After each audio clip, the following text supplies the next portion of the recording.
Halo, assalamualaikum, selamat pagi. Jumpa lagi di channel Narasa Wiji. Ya di kesempatan kali ini biasa teman-teman, kita opening dulu. Kesempatan kali ini saya buat konten dengan tema kolam sederhana yang mungkin bisa dibuat di daerah teman-teman atau di rumah teman-teman yang ingin berbudidaya lele. Nah bagi teman-teman yang ingin berbudidaya lele tapi nggak punya modal, kalau nggak punya modal saya sarankan jangan budidaya lele atau budidaya ikan lah ya. Saya biasa ngomong lele-lele karena saya sering bikin kontennya tentang ikan lele. Padahal saya di sini ada banyak ikan ya, ada ikan nila, lele, gurame. Ya tiga itu. Lele, nila, gurame. Kalau nila dari kecil dari bibit dan pembesaran dan penjualan. Kalau gurame bibit dan penjualan, kalau lele cuma pembesaran dan penjualan. Ya. Oke langsung ke topik.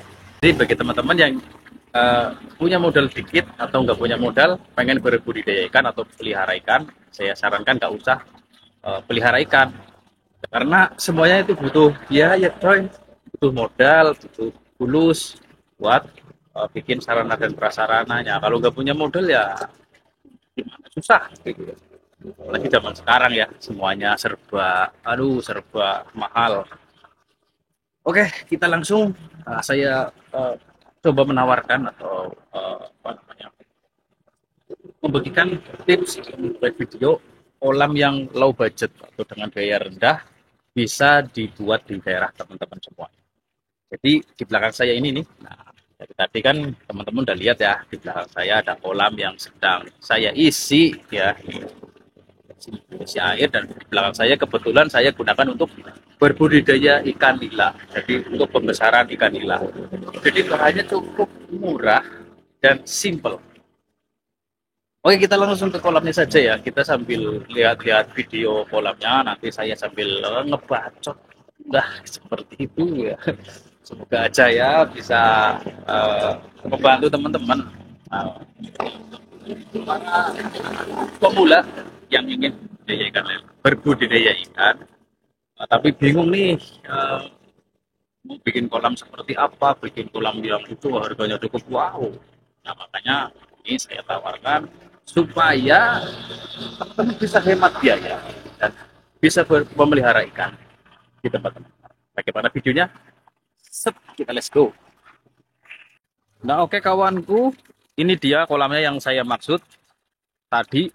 Dengan low budget, dengan biaya rendah, kita bisa punya kolam ikan. Nah, ini saya gunakan untuk budidaya ikan nila. Jadi lihat ikannya teman-teman, ikannya cukup apa ya, bergairah ya, karena airnya lagi diisi, airnya masih seger, masih baru seperti itu. Nah ini saya lengkapi dengan aerator, bisa dilihat selang-selangnya itu aerator. Kalau ikan nila memang harus pakai aerator ya kawan-kawan. Untuk pembahasan tentang ikan nila nanti saya akan bahas di konten tersendiri ya. Jadi konten ini membahas tentang kolam-kolam kolam sederhana ya yang bisa dibikin di tempat teman-teman dengan biaya yang cukup murah. Oke teman-teman, kalau teman-teman pengen bikin kolam yang seperti ini, teman-teman butuh satu ini ya, seperti ini. Saya menggunakan plastik UV kawan-kawan. Jadi lapisan samping kolamnya itu saya menggunakan plastik UV.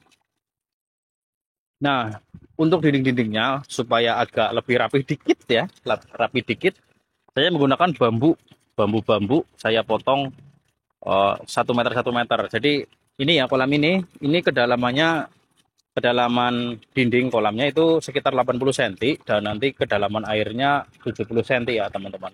Maksimal itu 70 cm. Nah dilihat ya seperti ini teman-teman. Nah ini kita kolamnya seperti ini. Nah untuk lapisan-lapisan sampingnya usahakan plastik UV-nya itu dilapisi dengan uh, banner atau bahan baleho seperti itu. Jadi plastik UV-nya usahakan jangan langsung bertemu dengan tanah yang ada di samping kolam. Jadi jangan ketemu tanah-tanah yang ada di samping kolam karena takutnya ada hewan-hewan seperti kepiting dan lain sebagainya yang mungkin menggigit-gigit jadinya bolong. Dan untuk berapa lama ini? Nah, jangan tanya, ini sangat awet sekali teman-teman. Ini sudah jalan 4 tahun dan masih aman, walaupun ya ada bocor dikit-dikit lah ya. Wajar kalau bocor dikit-dikit, bisa diperbaiki dengan dilem menggunakan lem fog atau ya lem fog yang plus gitu loh. Jadi lem fog yang khusus plastik. Nah, lem fog kan macam-macam, ada yang untuk sepatu, jangan yang untuk sepatu kurang kuat, untuk plastik ya. Oke ya. Nah, untuk pembuatannya bisa dalam seperti ini. Apakah saya menggali keseluruhan tanahnya? Tidak, teman-teman. Jawabannya ya. Jawabannya tidak. Jadi saya gali beberapa senti ke dalam tanah, cuma satu cangkul lah. Satu cangkul itu kurang lebih kira-kira dia 30 senti. Jadi satu cangkul. Nah, cangkulannya itu apa, bekas cangkulannya itu digunakan untuk dindingnya. Jadi gini, jadi untuk dinding mana? Dinding samping. Ini bekas cangkulan dari kolam yang ini. Jadi dindingnya dari kolam. Jadi nggak perlu nyangkul dalam-dalam, cukup cangkul satu cangkul aja atau 30 cm atau 25 lah, 25 cm. Nah, jadinya seperti ini, dalam, lumayan dalam kan? Ini kalau tanahnya itu sekitar 50 cm. Cuma kan ini saya tinggiin dengan bambu. Nah, bambu ini, bambu samping-samping itu. Ini kenapa kalau harus menggunakan bambu seperti ini? Jadi jarak antara tanah dengan kolam itu harus ada apa namanya ya? Ini loh. Jadi um, kita sambil gerak ya. Nah, ini jadi lihat. Ini kolam ya. Jadi gini teman-teman, ini kan tanah ya. Tanah, ini kolam. Jadi jangan rata seperti ini. Biasanya kalau rata seperti ini banyak hewan-hewan yang dari luar itu masuk, seperti ular, tikus dan lainnya ya. Mungkin kalau ada kucing bisa masuk ke dalam kolam. Nah, dibuatlah seperti ini tahanan seperti ini. Jadi dia agak muncul keluar seperti ini supaya hewan-hewan liar yang ada di samping kolam kalau malam-malam atau siang sore pas kita nggak tahu, dia tidak langsung masuk ke dalam kolam, dia nabrak sini. Oh, berarti dia tahu nih di sini ada penghalangnya. Jadi hewan-hewan nggak masuk. Dulu waktu pertama saya nggak pakai seperti ini ya, nggak pakai seperti ini. Jadi banyak yang masuk kayak tikus, kadal lah, banyak lah pokoknya kayak gitu. Akhirnya saya rubah, saya kasih bambu segini. Bambunya pun masangnya nggak terlalu rengket, cuma kurang lebih kisar 1 meter jaraknya, dan atasnya kasih seperti ini supaya agak tinggi ya, seperti itu ya. Nah, seperti itu teman-teman, agak tinggi supaya yaitu hewan-hewan yang ada di luar tidak mudah masuk ke dalam kolam. Seperti itu ya kawan-kawan.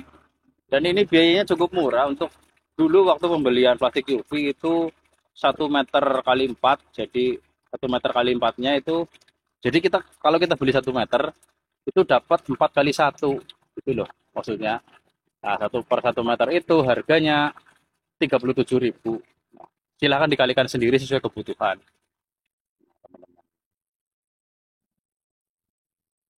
Nah, kurang lebih seperti itu ya penjelasannya. Semoga cukup bisa dimengerti. Kalau ada yang belum mengerti ya tinggal tulis di kolom komentar supaya kita bisa berinteraksi, saling silaturahmi. Oke, seperti itu ya. Ini ikannya cukup. Sekian dulu videonya. Assalamualaikum warahmatullahi wabarakatuh.